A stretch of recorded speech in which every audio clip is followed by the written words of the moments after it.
Welcome to my channel, The Binge Eating Therapist. I'm Sarah, former binge eater turned psychotherapist, and today I want to talk about weight loss injections because this is a pretty hot topic at the moment. Now, before I begin, I need to stress I am a psychotherapist, not a doctor, so please don't take anything that I say as medical advice. I want to encourage you to think about this and come to your own conclusions and speak to a medical practitioner if necessary.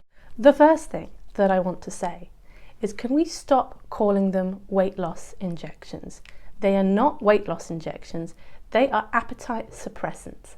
So the effect of these medications is that people are feeling fuller for longer, they're feeling more satisfied with their food, and that is leading to a lower appetite, which means eating less food, which for many people will result in weight loss, but not everyone. And I think that's the first point that I want to make. Some people can reduce their caloric intake and they don't lose weight. And even in the studies, these have been shown to not work for everybody. I'm not going to get into an analysis between the different brands, but there's two types of medication. That's liraglutide and semaglutide.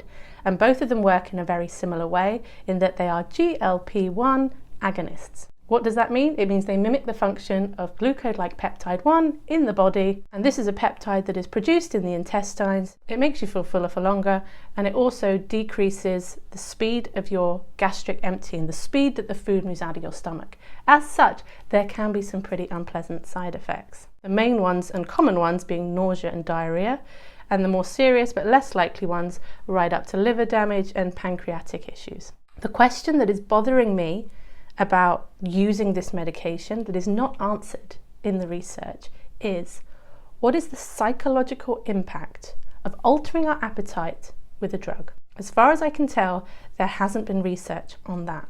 And as we know, disordered eating has a strong psychological and emotional component as well. Worst case scenario, my biggest fear is that these could potentially give somebody an eating disorder because they basically work like a diet. They suppress your appetite so that you can eat in an energy deficit. And the research showed that 68 weeks on this medication led to a weight loss of an average of 17% of someone's body weight. When participants came off the medication, in a year's time, the average regain was 11%, over 11%. So they lost just over 5% of their body weight. But that's just a year later. And as a lot of the studies show around dieting, is that the weight is regained within 3 years. And that some people, many people, end up at higher weight than they were before. The manufacturers come back to this is, well, you need to change your diet and change your lifestyle as well.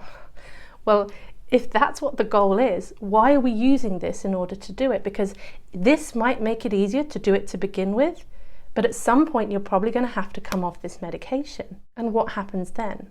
I know myself well enough that had I been right in the middle of my binge eating, this would have looked extremely enticing.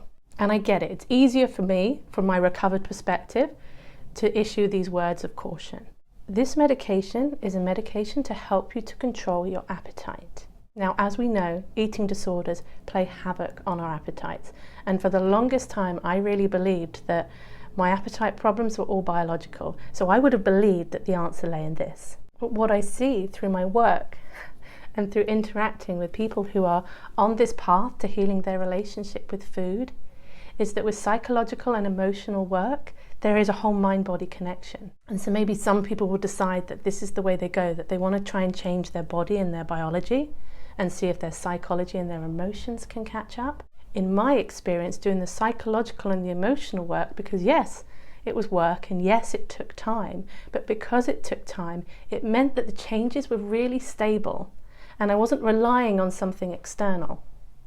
Maybe some people will need this. I don't know. We don't know enough about the appetite, and there might be some people whose appetites really are biologically dysregulated, that no amount of emotional and psychological help or work is going to change that. But until we know or we can measure whether that's true or not and to what extent, this is the risk we take. So my conclusion is, we've all got to make up our own minds. We've all got to make decisions for ourselves. My personal feelings are, we do not know enough about the long-term effects of this medication, about the psychological impact of changing our appetite.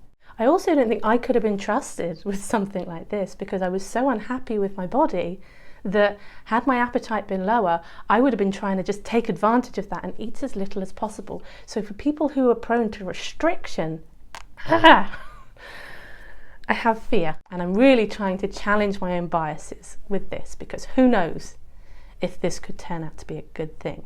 But at this stage, my feelings tell me that's not true, and I know that my feelings are not everything.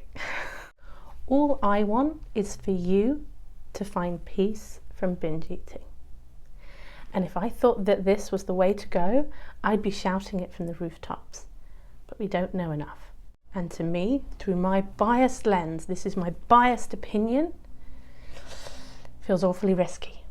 But you need to make that decision for yourself. But ultimately, what I think this is a tool to help you diet.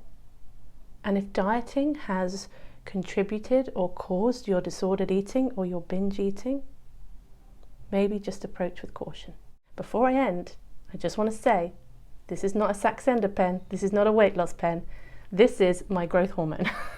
It just happens to be the same manufacturer and the same packaging. So if you're wondering why I'm waving around a weight loss pen or an appetite suppressant, see, I'm doing it now, that's why. It's my medication, which incidentally they're having stock issues with, and I do wonder if that is linked to the manufacturers spending more time and energy making the appetite suppressant pens. I don't know, that's just speculation. But to Novo Nordics, the manufacturers, if you're listening, get your act together please, my stocks are running low. Again, this video is just meant to be thought-provoking, for you to ask some questions so that you can make the right decision for you. Anyway, thanks for watching, and I'll see you on the next video.